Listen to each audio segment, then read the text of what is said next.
everyone, my name is Shalini. जैसा कि आपको अपने विषय होम साइंस से के बारे में बहुत ही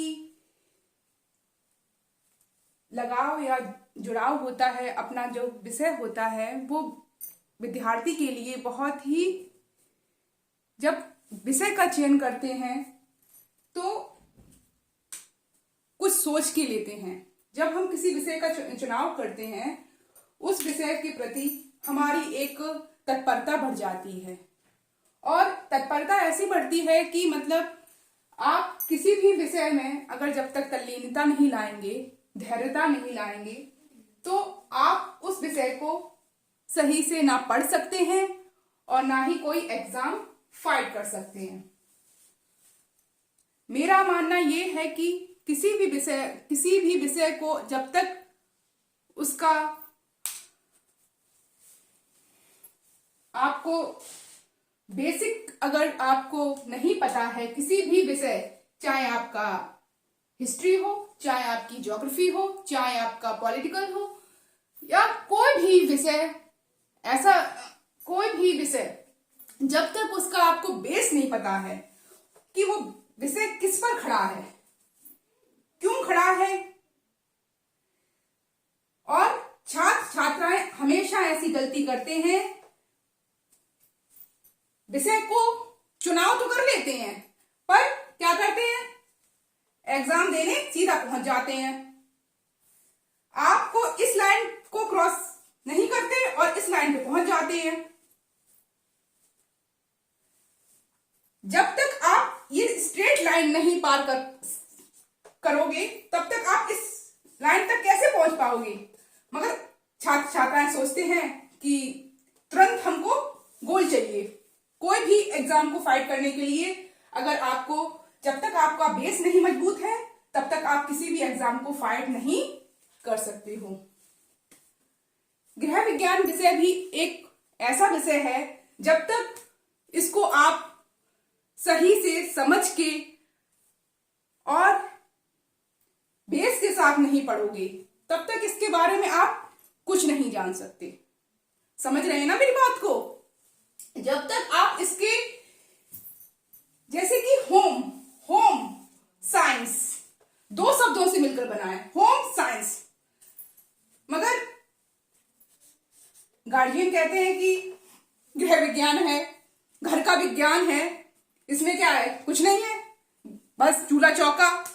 मगर और बच्चों के भी दिमाग में यही बात समावेश हो जाती है कि है ही क्या गृह विज्ञान विषय, है ही क्या, सब्जेक्ट वही है, उसमें खाना बनाना और ये सब, कुछ नहीं है उसमें। मगर ये विषय सबसे भयंकर विषय है। अगर इस विषय को अगर आपने पढ़ लिया तो सारे विज्ञान को आप कंप्लीट कर सकते हो। इस विज्ञान में आपके पास सारे ही कंटेंट मौजूद हैं। बात को समझ रहे हैं ना मेरी। इस विषय के जब तक आप इसका बेस नहीं पढ़ोगे तब तक आप गोल तक नहीं पहुंच जाओगे। मगर आजकल लोग भागदौड़ की जिंदगी में सबसे पहले क्या करना चाहते हैं, गोल को प्राप्त करना चाहते हैं। गोल प्राप्त करना अच्छी बात है, परंतु जब तक आप किसी सब्जेक्ट को उसकी बारीकी से नहीं पढ़ेंगे, उसको गहन अध्ययन नहीं करेंगे, तो कोई भी एग्जाम आप फाइट नहीं कर सकते। चाहे आप टीजीटी का हो, चाहे पीजीटी का हो, चाहे यूजीसी नेट हो, चाहे ऑल अदर एग्जाम हो, आप क्लियर नहीं कर सकते हो। लेकिन मैं आपको वादा करती हूं कि गृह विज्ञान से संबंधित जितने भी आपके टॉपिक्स हैं, 5 के 5, गृह विज्ञान जो विषय है 5 टॉपिकों से बना हुआ है। 1 2 3 4 5। आपने शुरू से एनसीईआरटी, आपको क्या लेनी है, एनसीईआरटी, होम साइंस की एनसीईआरटी की बुक्स जो कि बेसिक में चलती हैं, कक्षा 6 7 8 की। सबसे पहले आपका काम क्या करना है, सबसे पहले आपको उसको उठाना है। सबसे पहले आपको बेस मजबूत करना है। हमें एकदम छलांग नहीं मारनी है कि हमको दौड़ में एकदम आगे पहुंच जाए। हमको सबसे पहले क्या करना है, सबसे पहले हमको 6 7 8 उठानी है। क्या उठानी है? 6, 7, 8 की बुक्स उठानी है। जब हम 6, 7, 8 की बुक्स उठा के इसका अध्ययन करेंगे तो इसमें छोटे छोटे पॉइंट्स इतने आते हैं जो कि एग्जाम में बहुत ही फाइट करने में हमारी मदद करते हैं। और ये क्या करते हैं? 6, 7, 8 की किताब हमारा बेस मजबूत करते हैं। इसमें इस इतना सरल भाषा में और इतना मतलब स्पष्ट रूप से लिखा रहता है कि व्यक्ति किसी भी विषय को अगर पढ़ना है, चाहे हिस्ट्री हो, चाहे ज्योग्राफी हो, चाहे पॉलिटिकल हो, चाहे, आप सबसे पहले कुछ मत करिए, पहले आप एनसीईआरटी उठाइए। एनसीईआरटी की बुक में सब सटीक दिया रहता है, हर चीज आपको इतने तरीके से, आपको खुद किताब बोलती है, कहते हैं ना किताब खुद बोल रही है। आपको सबसे पहले आपको बेस मजबूत करना है। अगर आपका बेस मजबूत हो गया तो क्या होगा? क्या होगा? उस विषय के बारे में आपकी रुचि बढ़ेगी। क्या बढ़ेगी? रुचि। उसके बाद आप इंटर और बीएससी होम साइंस या इंटर की आप होम साइंस की बुक्स उठाइए। जब हम 6, 7, 8 की बुक्स क्लियर करके, जब आपके अंदर एकदम ऊर्जा सी होगी, जब आप उसको 6, 7, 8 की एनसीईआरटी पढ़ लेंगे तो आपके अंदर खुद विषय के प्रति लालायिकता उठती है एक, कि और क्या हो सकता है इस विषय में, क्या क्या है और कहां तक ये बढ़ सकता है। फिर आपको जब आगे बढ़ना चाहेंगे, आप चाहे फूड न्यूट्रिशन हो, चाहे ह्यूमन डेवलपमेंट हो, चाहे टेक्सटाइल हो, चाहे फैमिली रिसोर्स मैनेजमेंट हो, चाहे एक्सटेंशन एजुकेशन, 5 विषयों के 5 यूनिटों के अंतर्गत यही हमारे इर्द गिर्द होम साइंस के घूमता है। चाहे आपको कोई भी एग्जाम क्लियर करना हो, चाहे आपको टीजीटी क्लियर करना हो, चाहे आपको पीजीटी क्लियर करना हो, चाहे नेट क्लियर करना हो, चाहे डीएसएसबी का एग्जाम हो, चाहे ऑल अदर होम साइंस का एग्जाम हो, आप किसी भी एग्जाम को फाइट कर सकते हैं अगर आपका कमांड इन 5 यूनिटों में हो गया। आपको क्या करना है? इन 5 यूनिटों को क्लियर करना है। कैसे क्लियर करेंगे? Food and nutrition. Food and nutrition, जैसे अब देखो नाम तो है फूड एंड न्यूट्रिशन, परंतु क्या करना है? फूड एंड न्यूट्रिशन को, भोजन की उत्पत्ति कहां से हुई, भोजन में कौन कौन से तत्व हैं, भोजन कैसे बनता है, समझ रहे हैं ना मेरी बात को? तो फर्स्ट में क्या है, आपको यही सब कुछ दिया हुआ है। आप फूड एंड न्यूट्रिशन का जब पढ़ेंगे कि भोजन कितने तत्वों से मिलकर बना है, कैसे बना है, इसमें सारा ही कंटेंट पूरा शामिल है फूड एंड न्यूट्रिशन में। न्यूट्रिशन का मतलब आप साइंस से भी समझ सकते हैं। न्यूट्रिशन में सारे आपका होम साइंस, बायोलॉजी, सारे केमिस्ट्री, है ना, सारे विषय समावेश है फूड एंड न्यूट्रिशन में। ये हल्के में मत लेना इसको, ये बहुत ही मतलब सब इन यूनिटों का सबसे बड़ा पॉइंट यही है। अगर आपने इसको पढ़ लिया, अनुमान 40% क्वेश्चन इसी से आते हैं, फूड एंड न्यूट्रिशन से।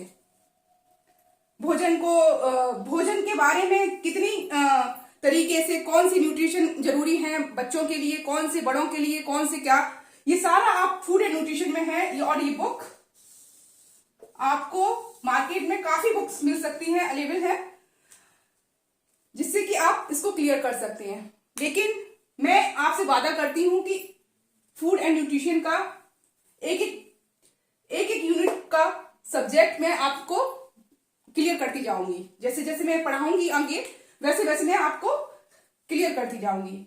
ये अलग बोलता है food and nutrition, human development अलग बोलता है। अब ह्यूमन डेवलपमेंट की बात किया जाए तो फूड एंड न्यूट्रिशन में तो साइंस आ गई आपकी।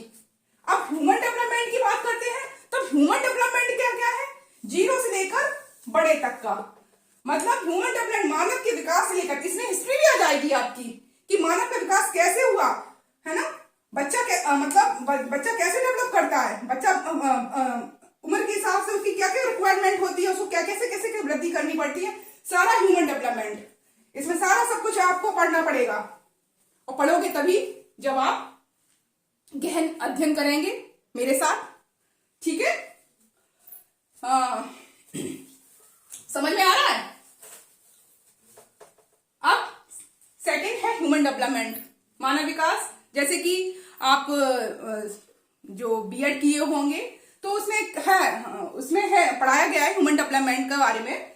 उसमें भी पियाजे की थ्योरी है और सारे बहुत कुछ दिया हुआ है। तो ह्यूमन डेवलपमेंट का आप यूनिट को हल्का, इसको भी हल्के में मत लीजिए। यानी कि पांचों की पांचों जो यूनिट है ना होम साइंस की, वो अपने आप में बोलती हैं।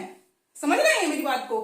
तो ह्यूमन डेवलपमेंट को अगर आप कंप्लीट करना चाहें तो इसको एक एक बारीकी से एक एक चैप्टर को उठाना है। सबसे पहले मैंने क्या बोला है, 6-7-8 की आपको एनसीईआरटी की बुक्स पढ़नी है। कोई भी एग्जाम को क्लियर करने के लिए 6-7-8 की आप पहले बुक्स क्लियर करिए पहले आप, फिर उसके बारे में समझिए, अपना आईक्यू लगाइए। ये नहीं कि मतलब आपको खुद पढ़ना पड़ेगा। मैं आपको माध्यम दे सकती हूँ कि किस तरीके से आपको क्लियर कर सकते हैं एग्जाम, कैसे क्या, मैं आपको माध्यम बता सकती हूँ, मगर मैं आपको पढ़ना आप ही को है। समझ रहे हैं ना मेरी बात को? पढ़ना आप ही को है, चाहे वो कोई भी यूनिट हो, मगर मैं आपका मार्गदर्शन कर सकती हूँ। ठीक है, थर्ड यूनिट है हमारी टेक्सटाइल क्लॉथिंग की। टेक्सटाइल क्लॉथिंग आपको रेसे से लेके फैशन डिजाइनिंग तक का जितना भी रेसे की उत्पत्ति कैसे हुई, रेसा कहाँ से बना, मनुष्य को वस्त्र की आवश्यकता क्यों पड़ी, कैसे पड़ी, वही तो मैं बोल रही हूँ कि 6-7-8 की आप पहले एनसीईआरटी की बुक्स उठाइए, फिर उसके बाद बीए और बीएससी की, एमएससी की जो बुक्स है उसको छूइए। अगर आप एमएससी और बीएससी की बुक्स पहले से छू लेंगे तो आपको फोबिया हो जाएगा, अंदर से डर लगेगा कि मैं कैसे पढ़ूं, है ना? तो सबसे पहले हमारा बेसिक तरीका हमको करना क्या है, पहले हमको 6-7-8 पढ़ना है बस। उसके बाद हमको सारे यूनिट अपने आप क्लियर होते चले जाएंगे। और होम साइंस जो है ना 5 यूनिटों के अंतर्गत है, मगर ये यूनिट जो है ना बहुत ही दमदार हैं। तीसरी है टेक्सटाइल, चौथी है हमारे पास family and resource management. Family resource management, घर की आवश्यकता, होम मैनेजमेंट भी आता है इसी के अंतर्गत। फैमिली की आवश्यकताएं कैसे क्या, होम मैनेजमेंट गृह प्रबंध कैसे करना चाहिए, है ना? और इसमें काफी सिद्धांत दिए गए हैं। तो ये फैमिली रिसोर्स मैनेजमेंट के अंतर्गत आता है। और एक्सटेंशन एजुकेशन के अंतर्गत आता है हमारा प्रसार शिक्षा एंड कम्युनिकेशन, संचार। एक्सटेंशन के अंतर्गत हमारा प्रसार ग्रामीण परिप्रेक्ष्य में देखा जाए तो ग्रामीण परिप्रेक्ष्य में कितना विस्तार हो रहा है, महिलाओं की क्या महिलाओं के सुधार के लिए कौन कौन से महिलाओं के सुधार के लिए कौन कौन से आपने वो योजनाएं बनाई हैं, प्लानिंग बनाई है, बच्चों की क्या क्या प्लानिंग बनाई है, आप प्रसार शिक्षा के माध्यम से ग्रामीण क्षेत्रों में कैसे आप उसको डेवलप कर सकते हैं, ये सब एक्सटेंशन एजुकेशन के अंतर्गत आता है। और कम्युनिकेशन और एक्सटेंशन का बहुत ही गहरा नाता है। अगर आपको एक्सटेंशन एजुकेशन करना है तो आपको कम्युनिकेशन आपका मजबूत होना चाहिए। समझ रहे हैं ना मेरी बात को? और अगर आप इसको क्लियर कर लिया एक्सटेंशन को, तो कम्युनिकेशन भी अपने आप क्लियर हो जाएगा। ग्रामीण क्षेत्रों में जितनी भी महिलाएं होती हैं उनको आप कैसे महिलाओं के बारे में, वृद्धों के बारे में, बच्चों के बारे में, सब एक्सटेंशन के अंतर्गत आता है। उनकी योजनाओं के बारे में क्या क्या आप कार्य अच्छा और डेवलप कर सकते हैं, सरकार के माध्यम से आप और क्या अच्छे आयाम ला सकते हैं। तो ये सब मैं आपको होम साइंस की क्लासेस में पढ़ाऊंगी, जो कि 5 यूनिटें मैं क्लियर कराऊंगी। आपकी जो 5 यूनिट है जिससे सारे एग्जाम आप फाइट कर सकते हैं, चाहे आपका टीजीटी हो, पीजीटी हो, चाहे नेट हो, चाहे ऑल अदर एग्जाम हो। समझ रहे हैं ना मेरी बात को? तो आपको सबसे पहले अगर आपको बेस मजबूत करना है 6-7-8 की एनसीईआरटी उठाना है। ठीक है? और मेरा वादा है आप लोगों से कि मैं आपको नए नए टॉपिक्स के बारे में, नए नए यूनिट के बारे में नई नई जानकारी दिन प्रतिदिन देती रहूंगी। और क्लास को मैं आपको एक ना एक, आपको जो भी आपको समस्या है गृह विज्ञान से संबंधित, होम साइंस में जो भी आपको दिक्कत आ रही है, चाहे कक्षा किसी भी क्लास का हो स्टूडेंट, 6, 7, 8, 9, 10, 11, जिस भी क्लास के आप बच्चे हो, आपको जिसके बारे में आपको पढ़ना है, आप होम साइंस क्लासेस के माध्यम से आप पढ़ सकते हैं। और आगामी आने वाले टाइम पर वैकेंसी आ रही हैं टीजीटी पीजीटी की और यूजीसी की, मैं तैयारी कराऊंगी आपको, ये मेरा वादा है। और अगर मेरा थोड़ा सा भी आपको अच्छा लग रहा है चैनल तो उसको लाइक करें, सब्सक्राइब करें और मेरा कोऑपरेट करें। Thank you.